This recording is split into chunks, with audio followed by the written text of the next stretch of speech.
তো এখন চলে এসেছি দাদার কাছে দই লস্যি খেতে। তো দাদা দই লস্যি বানাচ্ছে, তো বানাও। এটা কি দিচ্ছ? দই। এটা দই দেওয়া হচ্ছে, তো দেখতেই পাচ্ছ দই অনেক। এবার বরফ দেওয়া হচ্ছে নাকি? হ্যাঁ হ্যাঁ। আচ্ছা, বরফ দিয়ে দিয়েছে অলরেডি।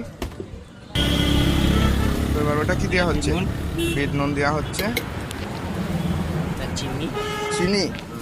তো চিনি দিচ্ছে, আর কি দেবে?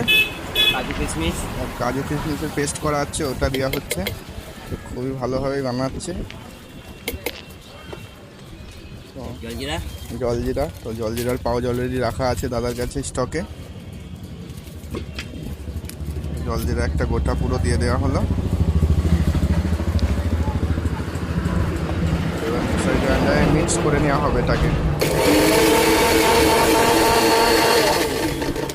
মিক্স হয়ে গেল, দই লস্যি আমাদের তৈরি হয়ে গেছে।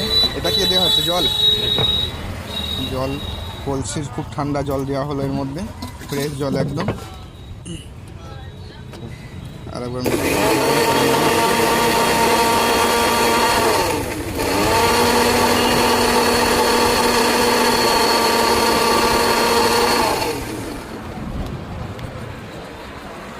তৈরি হয়ে।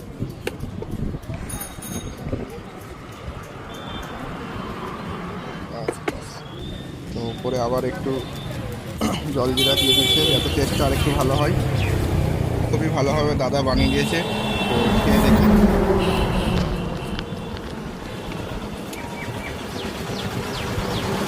ভালো। তো ওই দাদার কাছে দই লস্যি খেতে গেলে চলে আসতে হয় আমাদের মহিষিতে। মহিষি চিটি রোড শিব মন্দির এইছে। এই শিব মন্দিরের পাশে এই যে নতুন বাস স্ট্যান্ড আছে, তো এই বাস স্ট্যান্ডের সামনে দাদা বসে। এবং দাদার কাছে রাত্রেবেলায় ফুচকা, খুব ভালো ফুচকা বানায়। যারা যারা মহিষি আসে অবশ্যই একবার টেস্ট করে দেখবে দাদার কাছে ফুচকাটা। আর এই দিনের বেলা দই লস্যি কী কী থাকে দাদা? দই লস্যির সাথে আর কি কী থাকে? লস্যি থাকবে, লেবু শরবত থাকবে, আর ছাতু থাকবে। আচ্ছা, সব রকমই পাবে। তো মোটামুটি সব 20-30 টাকার মধ্যেই, যে হাই রেঞ্জ সেরকম কোনো ব্যাপার নাই। হ্যাঁ। খেতে খুবই ভালো, একবার টেস্ট করে দেখতে পারো।